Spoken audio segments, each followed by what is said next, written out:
বলেন তো দোয়া দোয়া সম্পর্কে আজকে আলোচনা হবে ইনশাআল্লাহ। দোয়া কেন করব? প্রথম প্রশ্ন, দোয়া আমরা কেন করব?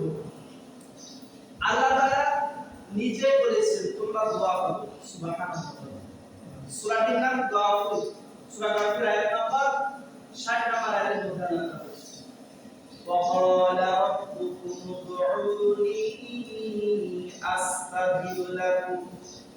তোমরা দোয়া করেছে, তোমরা আমাকে ডাকো, আমি রবের কাছে দোয়া করো, আমি আল্লাহ পাক রব্বুল আলামিন তোমাদের দোয়াগুলোকে কবুল করে নিতে পারি। সুবহানাল্লাহ।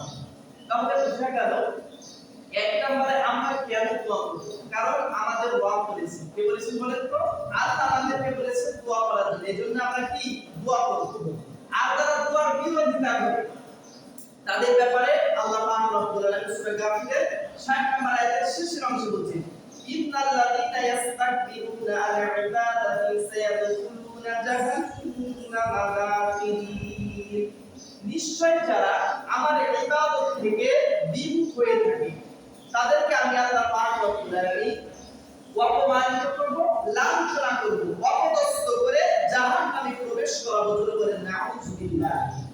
তাহলে এখানে বোঝা গেল যারা দোয়ার বিরোধিতা করে, যারা আমার ইবাদত থেকে বিমুখ হয়, অহংকার করে, তাদের ব্যাপারে আল্লাহ তাআলা বলছে তাদেরকে আমি লাঞ্ছনা, অপদস্থ, অপমানিত করে জাহান্নামে প্রবেশ করাবো। বলেন নাউযুবিল্লাহ। এই যে আমরা দোয়া করি অথচ আমরা জানি না কি, আমরা যখন নামাজে দাঁড়াই কমসে কম মুমিন হিসাবে আমি আপনি কমসে কম না হলে 32 বার মুহাম্মদের কাছে দোয়া করি। কিভাবে দেখেন, আল্লাহ পাক রব্বুল আলামিন বান্দা যখন নামাজের মধ্যে সালাতের মধ্যে দাঁড়িয়ে গেল, এমন মুহূর্তে বান্দা এবার মুহাম্মদের সঙ্গে কথোপকথন করছে কি আলহামদুলিল্লাহি রাব্বিল আলামিন। সমস্ত প্রশংসা ওই আল্লাহ তাআলার জন্য।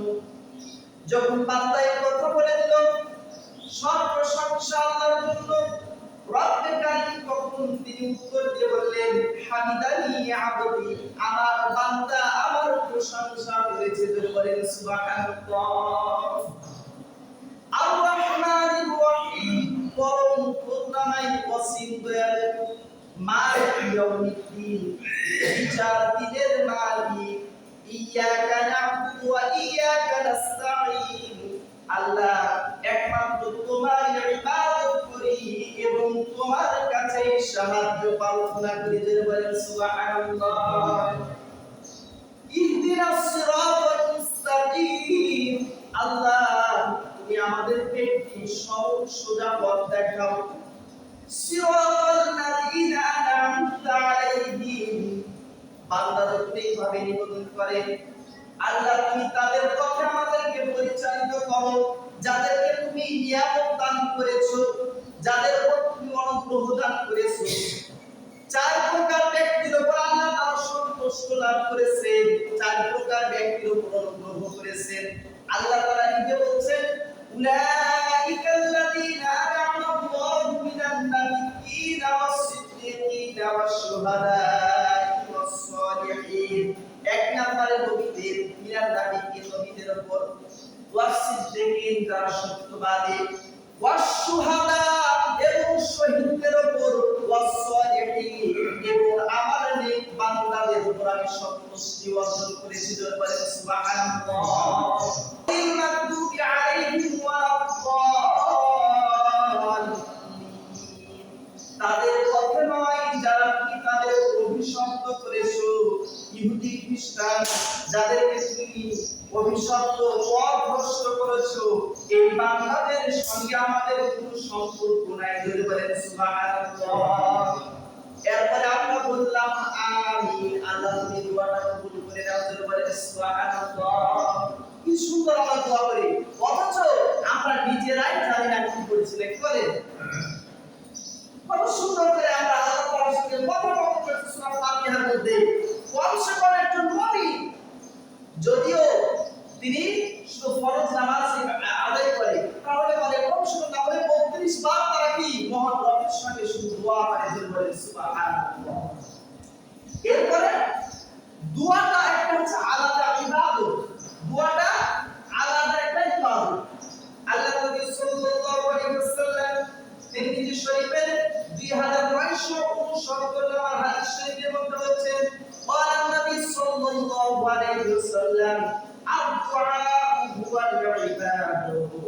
দোয়াই একটা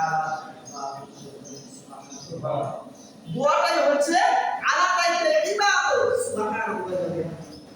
3 নম্বরে আল্লাহ তাআলা তাদের উপর রাগান্বিত হন যারা দোয়া করে।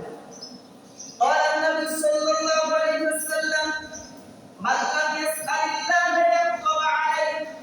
আল্লাহ তাআলা ওই বান্দার উপর রাগান্বিত হন যে বান্দা এই বান্দি মহান আল্লাহর কাছে দোয়া করে না। নাউযুবিল্লাহ। দেখেন আমাদের দোয়া দুনিয়ার বুকে যদি আমরা একটা চিন্তা করি, আমার আপনার পিতা মাতাকে যদি ছোট বাচ্চারা দেখবে তারা ডাকে মা মা আব্বা আব্বা, এইভাবে করে যদি 5 বার অথবা 10 বার করে ফেলে, চিৎকার করে যদি ডাকে আমার আপনার সন্তান, তাহলে আমরা কি রেগে যাই, কি বলছি বলে বলি না। কিন্তু দেখেন আমরা এমন মালিক পেয়েছি, এমন ওয়াজ পেয়েছি, যে ওয়াজকে যদি আমরা না ডাকি ওই বান্দার আল্লাহ নিজে রাগান্বিত হন। জোরে বলেন সুবহানাল্লাহ। এটাই হচ্ছে আমাদের রব মালিক সুবহানাল্লাহ। এরপরে যে ব্যক্তি দোয়া করতে যায় না সে হচ্ছে একটা অপারগ।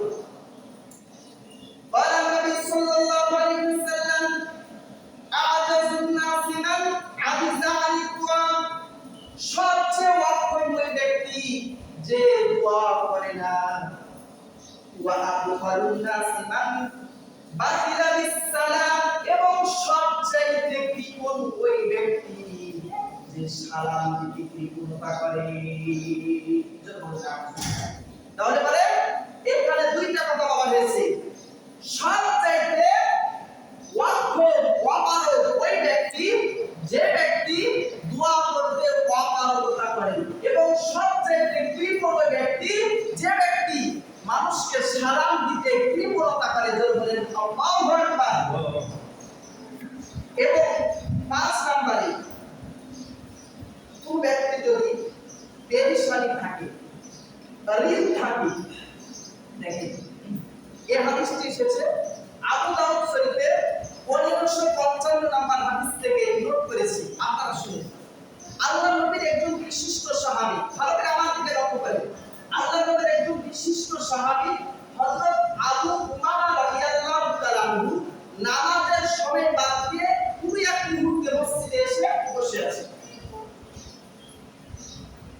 আল্লাহর নবীর সাহাবীরা তারা এরকম ছিল, যখন কোনো টেনশনে পড়তো কোথাও যদি না পাওয়া যেত মসজিদ নববীর মধ্যে অবশ্যই পাওয়া। তো আল্লাহর নবীর সাহাবী হযরত আবু উমামা রাদিয়াল্লাহু তাআলা আনহু তিনি মসজিদের মধ্যে এসে বসে আছেন। আল্লাহ রাসূল সাল্লাল্লাহু আলাইহি ওয়াসাল্লাম মসজিদের মধ্যে প্রবেশ করলেন। প্রবেশ করার পর বললেন, ও আমার সাহাবা, তোমার মন খারাপ কেন? আর তুমি এই ওয়াজ শোনাতে এসে বসে আছো কেন? আবু উমামা রাদিয়াল্লাহু তাআলা আনহু বললেন, ইয়া আল্লাহর রাসূল, আমি খুব পেরেশানির মধ্যে আছি, আমি খুব চিন্তার মধ্যে আছি। সেটা হচ্ছে আমি একজনের কাছ থেকে ঋণ নিয়েছি, সে ঋণটা আমি পরিশোধ করব, এরকম আমি দুশ্চিন্তার মধ্যে আছি, কিভাবে পরিশোধ করা যায় এরকম টেনশনে আমি আছি। আল্লাহর নবীর সাহাবী যখন এই কথা বললেন, রাসূলুল্লাহ সাল্লাল্লাহু আলাইহি ওয়াসাল্লাম বলছেন, দেখো তোমাকে আমি একটা আমল শিখিয়ে দেব না, যে আমলটা করলে পারে এই পেরেশানি এবং এই টেনশন এই ঋণ থেকে আল্লাহ পাক রব্বুল আলামিন তোমাকে হেফাজত করবে। জোরে সুবহানাল্লাহ। সে আমলটা তোমাকে শিখিয়ে দেব না। সঙ্গে সঙ্গে আল্লাহ নবী সাহাবী বললেন, অবশ্যই আমাকে শিক্ষা দেন। তিনি আবার বললেন, আও ফাকফিনি বিহালালিকা আন হাওয়ালিকা ওয়া আগনিনি বিফadlika আন মানসুয়া। আল্লাহ নবী ওই সাহাবী হযরত আবু উমামা রাদিয়াল্লাহু তাআলা বলছে, যেই দিন আমার নবী আমাকে এই আমলটা শিখিয়ে দিয়েছেন, সেই দিন থেকে যখন আমি আমল করা শুরু করেছি, সেই দিন থেকে আমার আল্লাহ পাক রব্বুল আলামিন আমার টেনশন, আমার চিন্তা এবং আমার পেরেশানি এবং আমার ঋণটাকে পরিশোধের ব্যবস্থা করে দিয়েছেন। সুবহানাল্লাহ। এবং 6 নম্বরে আমরা যে দোয়া করি, অনেক সময় আমরা বলি দোয়া কবুল হচ্ছে না, হুজুর আমরা এত দোয়া করছি কিন্তু দোয়া কবুল হচ্ছে না। 2টা শর্ত, দোয়া কবুল হবে কয়টি শর্ত বলেন তো? এই 2টা শর্ত বাদ দিয়ে যদি আপনি দোয়া করেন, জন্ম থেকে এই পর্যন্ত আপনি দোয়া করেছেন যত, প্রত্যেকটা দোয়া আল্লাহ তাআলা কবুল করেছেন।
সুবহানাল্লাহ। দুই নাম্বার, বান্দা যখন দোয়া করে তখন আল্লাহ তাআলা তার দোয়াটা কবুল করে, কিন্তু সাথে সাথে দেয় না, সেটা রেখে দেয়। কেন? যখন খুব বালা মুসিবতে পড়ে, ওই বালা মুসিবতটাকে ওখান থেকে হেফাজত করে বান্দার দোয়াটা আল্লাহ তাআলা কবুল করে থাকে। সুবহানাল্লাহ। এবং তৃতীয় নম্বরে, কিয়ামতের দিন আখিরাতে তাদের দোয়াটা একেবারে জমা করে রাখা হয়। ওই কঠিন মুহূর্তে বান্দা যখন, পিতা যখন সন্তানকে ভুলে যাবে এমন ভয়ঙ্কর দিনে ওই দোয়াটা আল্লাহ তাআলা কবুল করে দিলেন। জোরে বলেন সুবহানাল্লাহ। তাহলে কয়টি স্টেপে দোয়া করা হয়? তিনটা স্টেপে। এক নাম্বার সাথে সাথে কবুল করা হয়, আর দুই নাম্বার আমরা যে দোয়া করেছি সাথে সাথে কবুল করা হয় না। কারণ যদি আপনার বিপদ থাকে, ওই বিপদটাকে আল্লাহ তাআলা সরিয়ে দিয়ে তারপর আপনার দোয়াটা কবুল করে থাকে। এবং তিন নাম্বার, আখিরাতে আপনার জন্য দোয়াটা জমা করে রাখা হয়। জোরে বলেন সুবহানাল্লাহ। এরপরে 7 নাম্বার, একমাত্র অস্ত্র হচ্ছে দোয়া। এর যে আমাদের জন্ম থেকে মৃত্যু পর্যন্ত আমাদের তাকদীর লেখা হয়ে পড়ে। 50,000 বছর আগে আমাদের তাকদীরটা লেখা হয়েছে। এই তাকদীরে পরিবর্তন পর্যন্ত কিছু কিছু তাকদীরটাকে পরিবর্তন করে দিতে পারে এই দোয়াতে।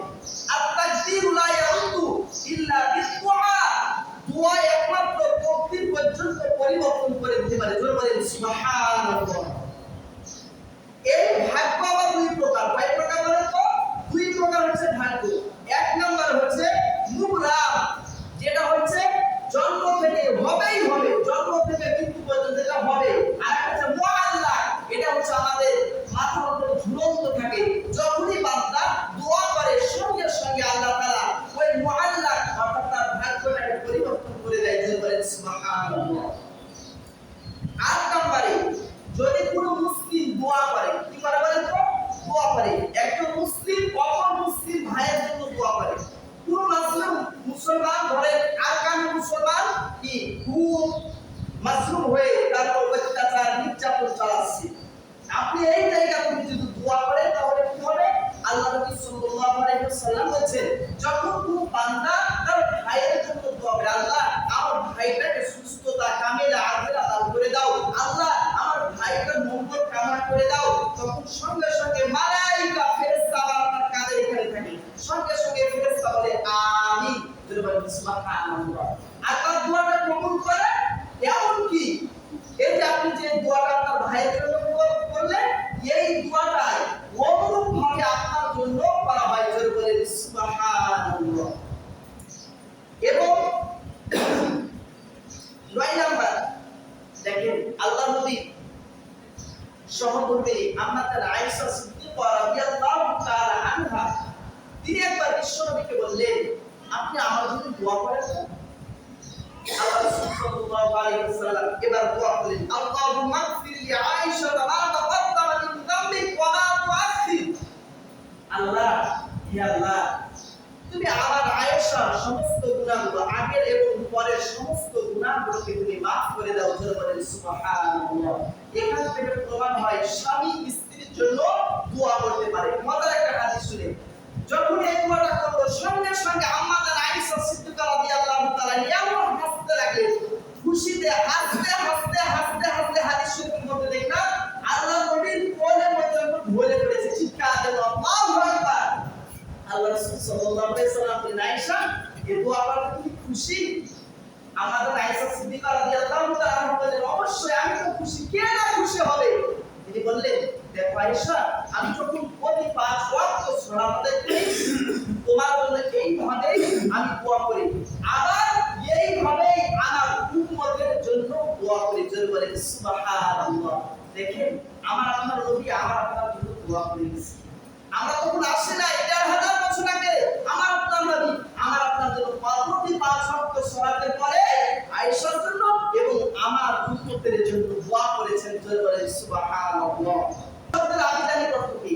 দোয়া শব্দের আবিধানিক অর্থ হচ্ছে ডাকা, আহ্বান করা, চাওয়া এবং প্রার্থনা করা।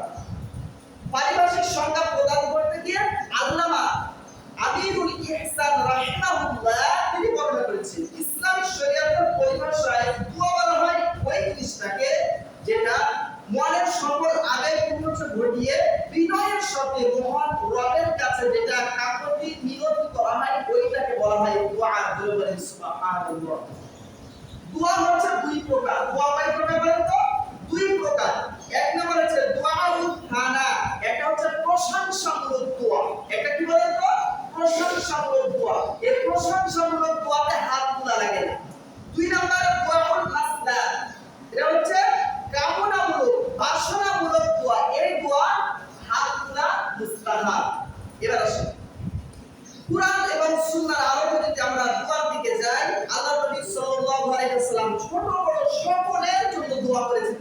সুবহানাল্লাহ। قال النبي صلى الله عليه وسلم من فتح له منكم باب الدعاء فتحت له ابواب الرحمن। আল্লাহ নবী সাল্লাল্লাহু আলাইহি ওয়াসাল্লাম ছোট বড় সকলের জন্য দোয়া করেছেন কি যার জন্য দোয়ার দরজা খুলে দেওয়া হয়েছে তার জন্য রহমতের দরজা ও খাজনাগুলো মুক্ত করা হয়েছে। ধরে বলেন সুবহানাল্লাহ। আল্লাহ রাসূল সাল্লাল্লাহু আলাইহি ওয়াসাল্লামের কাছে কেউ যদি ইসলাম গ্রহণ করত, কি করতে বলেন তো? ইসলাম গ্রহণ করত। ইসলাম গ্রহণ করার সাথে সাথে তাকে নামাজ শিক্ষা দিতেন। প্রথম কাজ কি বলেন তো? নামাজ শিক্ষা দিতেন। এবং দ্বিতীয় নাম্বার যে কাজটা ছিল সেটা হচ্ছে আল্লাহ নবী সাল্লাল্লাহু আলাইহি ওয়াসাল্লাম একটা দোয়া শিক্ষা দিতেন। কি দিতে পারে? দোয়া। সেটা হচ্ছে আল্লাহুম্মা গফিরলি ওয়ারহামনি ওয়াহদিনি ওয়াআফিনি ওয়ারযুকনি। আপনি কি বুঝতে পারছেন? দেখেন আপনি কি বলেছেন, হে আল্লাহ আমাকে ক্ষমা করে দাও, আমার প্রতি মেহেরবানি করো, আমাকে হেদায়েত দাও, আমাকে সুস্থতা দাও এবং আমাকে রিজিক দান করো। জোরে বলেন সুবহানাল্লাহ। দেখেন আল্লাহ রাসূল সাল্লাল্লাহু আলাইহি ওয়াসাল্লাম কি সুন্দর দোয়া করেছেন। এই দোয়া দ্বারাই ভাগ্য কি হয়? পরিবর্তন হয়। আমরা জানি আদুআউ লা ইয়ারুদু ইল্লা বিদুআ। দোয়া ছাড়া ভাগ্য পরিবর্তন হয় না। এবার আসেন দোয়া করার কিছু শর্ত আছে। এক নাম্বার হালাল খাবার হতে হবে। এক নাম্বার দোয়া করতে হলে প্রথম শর্ত কি বলেন তো? হালাল খাবার। সূরার নাম সূরাতুল মুমিন, আয়াত নাম্বার হচ্ছে 51। ইয়া আইয়ুহার রাসূল কুলু মিন তাইয়্যিবাত ওয়া'মালু সালিহান ইন্নী বিমা তা'মালুনা আলীম। ইয়া আইয়ুহার রাসূল, হে রাসূল, কুলু আপনি খান, মিনা মানে হতে তাইয়্যিবাত পবিত্র বস্তু থেকে আপনি আহার করুন। কাকে বলছেন বলেন তো?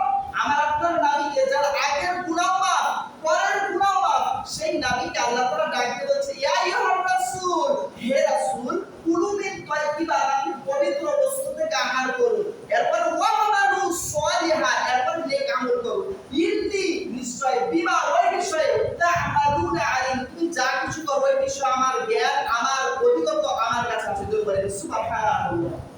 এরপরে দেখেন আল্লাহ তাআলা ইমানদারদেরকে ডাকতে দিয়েছে ইয়া আইয়ুহাল্লাযীনা আমানু কুলু মিন তাইয়্যিবাতি মা রাযাকনাকুম ওয়াশকুরু লিল্লাহি ইন কুনতুম ইয়্যাহু তা'বুদুন। আল্লাহ তাআলা বলছে ইয়া আইয়ুহাল্লাযীনা আমানু, হে বিশ্বাসীগণ, হে ঈমানদারগণ। আল্লাহ তাআলা নিজে ডাকতে বলছেন কুলু আপনি খান, মিন তাইয়্যিবাত পবিত্র বস্তু থেকে। তাহলে প্রথমে নবীকে ডাকতে বললেন, দ্বিতীয় নম্বরে ঈমানদারদেরকে ডাকতে বললেন, এবার তৃতীয় নম্বরে আমাদের আম জনতা সকল মানুষকে ডাক দিয়ে বলছেন ইয়া আইয়ুহান নাস। এখানে পদে বাড়ছে যারা মানুষ সকলকে একত্রিত করে বলছেন কুলু মিন তাইয়্যিবাত আপনি পবিত্র বস্তু থেকে আহার করুন। জোরে বলেন সুবহানাল্লাহ। তাহলে বুঝতে পেরেছেন, যদি আমি আপনার দোয়া কবুলের প্রথম শর্ত কি বলেন তো? হালাল খাবার। যদি না হয় দীর্ঘ একটা হাদিস পড়বার করতে একজন ব্যক্তি হজ এবং উমরা করার উদ্দেশ্যে যাচ্ছে। আল্লাহ রাসূল সাল্লাল্লাহু আলাইহি ওয়াসাল্লাম নিজে বলেছেন, একজন ব্যক্তি হাদিস থেকে বলছি, একজন ব্যক্তি হজ এবং উমরা করার জন্য দীর্ঘ পথ অতিক্রম করলেন। করতে করতে যাওয়ার পর খুশক এমনকি তার সমস্ত শরীর ক্লান্ত শ্রান্ত পরিশ্রান্ত হয়ে গেছে এবং ওই বান্দাটা ডাকে বলছে ইয়া রব, আল্লাহ তুমি আমাকে maaf করে দাও, আল্লাহ তুমি আমাকে maaf করে দাও। সাহাবীরা প্রশ্ন করলেন হে আল্লাহর রাসূল, এই বান্দা তো maaf পেয়ে যাবে। সঙ্গে সঙ্গে আল্লাহ রাসূল সাল্লাল্লাহু আলাইহি ওয়াসাল্লাম বলেন না, কারণ কি জানো, ওয়া মাতমাহু হারাম, তার পোশাক হারাম, ওয়া মাশরাবু হারাম এবং তার পানি হারাম, ওয়া মালবাসুহু হারাম এবং তার সম্পদ হারাম, ওয়া গুলিয়া বিল হারাম এবং তার রক্ত গোশত মাংস এই শরীরটা তৈরি হয়েছে হারাম দ্বারা, যার কারণে তার দোয়া কবুল হবে না। তাহলে এক নাম্বার দোয়া কবুলের শর্ত কি বলেন তো? হালাল খাবার। দুই নাম্বার গুনাহের জন্য গুনাহ থেকে মুক্ত থাকা। দুই নাম্বার কি বলেন তো? গুনাহ থেকে মুক্ত থাকা। তিন নাম্বার দোয়ার সময় মনোযোগী হওয়া। দোয়ার সময় আমরা অনেক সময় দোয়া করি তো কি করি, কেউ মোবাইল দিচ্ছে, কেউ এদিকে তাকাচ্ছে, আবার ওইদিকে তাকাচ্ছে না। দোয়া মনোযোগী। আল্লাহ নবী সাল্লাল্লাহু আলাইহি ওয়াসাল্লাম হাদিস শরীফে বলেছেন ইন্নাল্লাহা লা ইয়াকবালু দুআআ মিন কলবিন গাফিলিন। আল্লাহ তাআলা অমনোযোগী দোয়া কবুল করবেন না। তাহলে আমরা দোয়ার সময় কি করব? মনোযোগী হব। এরপরে 4 নাম্বার পাপের বিষয়ে দোয়া না করা। আজকে দেখতে পাচ্ছি কেউ কেউ বলছে দেখেন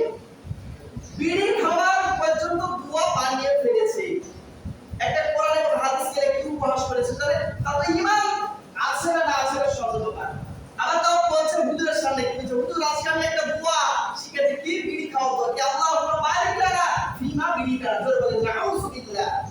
এই কোরআন এবং হাদিস দিয়ে একবারে কটাক্ষ করেছে, এই ব্যক্তিটার ঈমান সঙ্গে সঙ্গে ভেঙে গেছে, হারিয়ে গেছে। মরতে দেরি আল্লাহর কসম করে বলি ওই বান্দাটা একবারে বেঈমান হয়ে মরতে দেরি হবে না। জোরে বলেন নাউযুবিল্লাহ। তাহলে বলে পাপের বিষয়ে দোয়া না করা। ৫ নাম্বার, দোয়ার আগে ও পরে দুরূদ শরীফ পাঠ করতে হবে। যেই দোয়ার আগে এবং পরে দুরূদ শরীফ পাঠ করা হয় না, ওই দোয়াটা ঝুলন্ত অবস্থায় থাকে।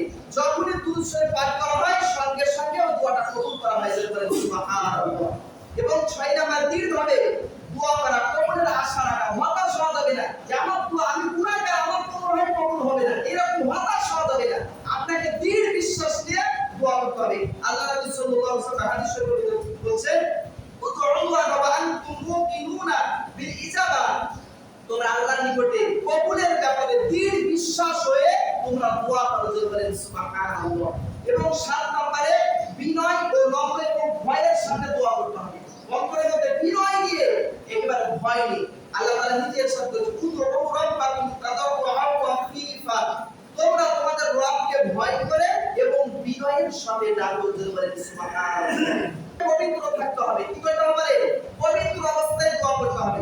২ নম্বরে, ২ হাত চিপ করে কাঁধ বরাবর উঠাতে হবে। ২ হাত কি করতে হবে? চিপ করে কাঁধ বরাবর উত্তোলন করতে হবে। আল্লাহ রাসূল সাল্লাল্লাহু আলাইহি ওয়াসাল্লাম হাদিস শরীফের মধ্যে বলেছেন, আল মাসআলাতু আন তারফা ইয়াদাইকা হাদ মুকাইনাকা আও নাহাউ হিমা।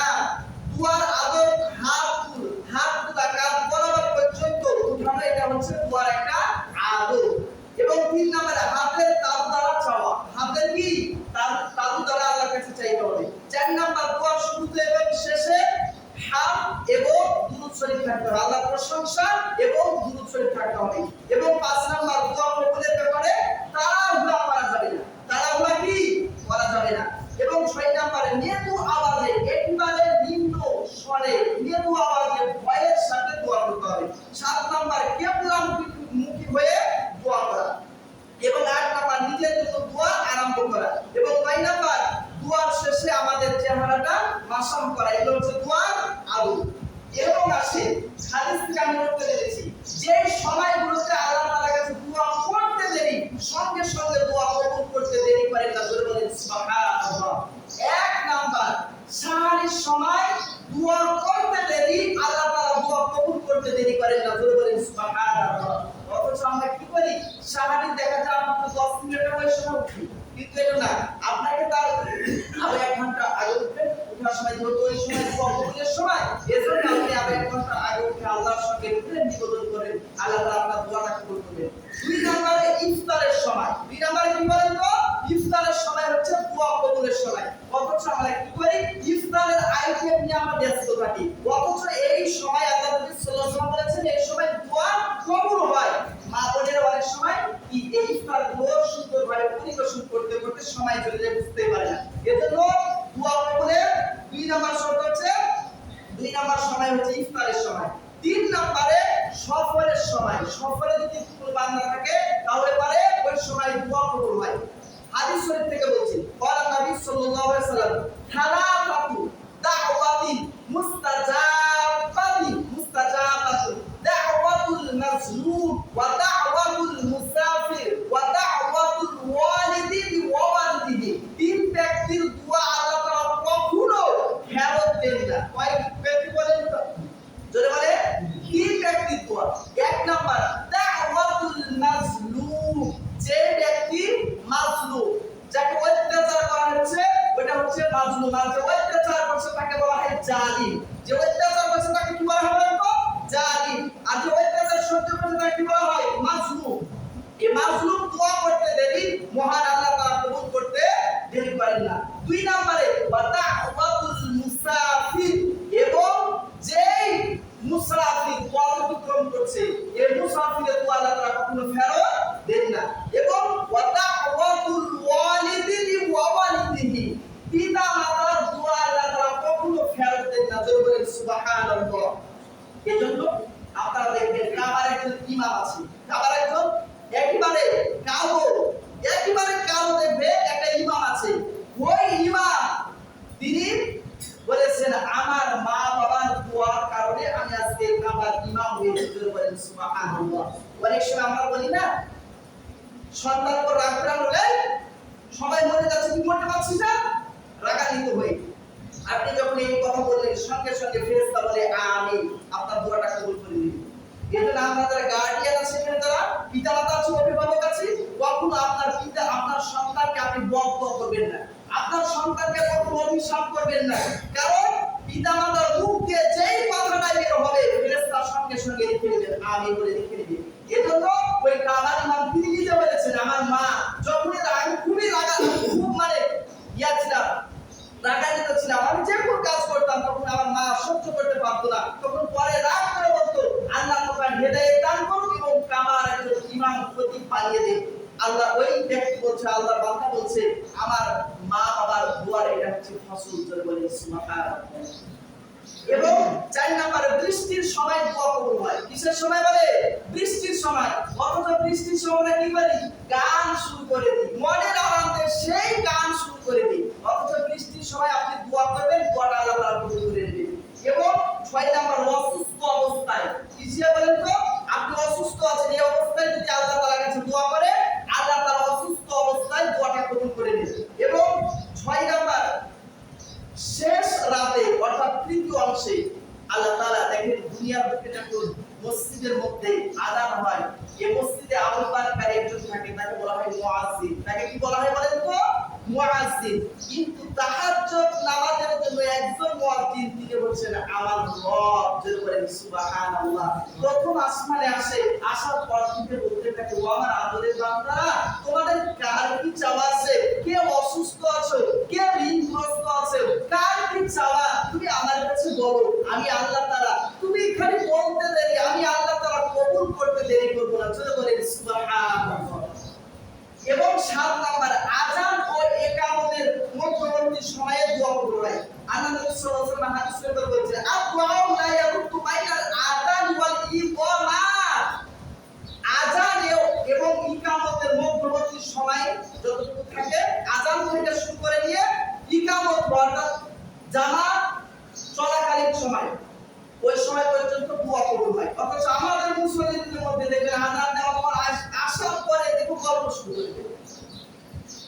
আমি আজ থেকে আপনাদেরকে সতর্ক করে দিলাম, এই সময়টা হচ্ছে দোয়া কবুলের সময়, আপনারা কখনো গল্প করবেন না। আযান দেওয়ার পর আপনি জিকির আজকার করুন, আল্লাহ তাআলার কাছে দোয়া করুন, যেই দোয়া করবেন ওই দোয়াটা আল্লাহ তাআলা কবুল করে নেবেন, জোরে বলেন সুবহানাল্লাহ।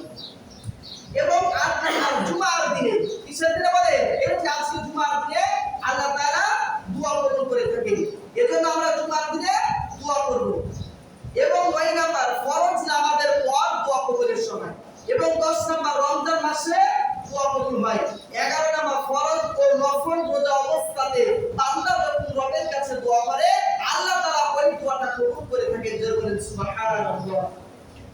এবং 12 নাম্বার জমজম পানি যখন আমরা পান করি, ওই অবস্থাতে বান্দা যেই দোয়া করে পানিটা সেবন করবে, সঙ্গে সঙ্গে ওই দোয়াটাই আল্লাহ তাআলা কবুল করে থাকেন, জোরে বলেন সুবহানাল্লাহ। এবং 13 নম্বরে জিহাদের ময়দানে যুদ্ধ চলাকালীন সময়ে বান্দার দোয়া কবুল হয়ে থাকে। এবং 14 নম্বরে বিশেষ মুহূর্তে নামাজের মধ্যে কিছু বিশেষ মুহূর্ত আছে, এই মুহূর্তের মধ্যে বান্দার দোয়া কবুল হয়। বিশেষ করে যখন বান্দা একবারে সিজদাতে লুটিয়ে পড়ে। কোথায়? সিজদাতে যখন লুটিয়ে পড়ে। এজন্য আল্লাহর রাসূল সাল্লাল্লাহু আলাইহি ওয়াসাল্লাম বলেছেন, যখন তোমরা সাজদা করবে তখন তোমরা বেশি বেশি করে মহান রবের কাছে দোয়া করো, জোরে বলেন সুবহানাল্লাহ। এমন হতো আমাদের আয়েশা সিদ্দিকা রাদিয়াল্লাহু তাআলা আনহা, আমরা দেখতাম আমাদের নবী মনে হয় তিনি আর পৃথিবীতেই নাই, তখন সিজদাতে থাকতেন, তো দোয়া করতেন। অনেক সময় আমাদের আয়েশা সিদ্দিকা রাদিয়াল্লাহু তাআলা আনহা চিমটি কেটে দেখতেন, মনে হয় পৃথিবীতে আর নাই, পরক্ষণে একটু নড়াচড়া করতেন, বুঝা যেত আল্লাহ নবী তিনি আছেন দুনিয়াতে। তাহলে কি একবারে বিনয়ের সাথে মহান রবের কাছে দোয়া করে দেখেন তো। আর আমরা ঠাক ঠুক করে দুইটা মাইরা আর খুঁজে পাওয়া যায় না। আল্লাহ তাআলা আমাদের বুঝাতে আমাদের রসুল আমিন।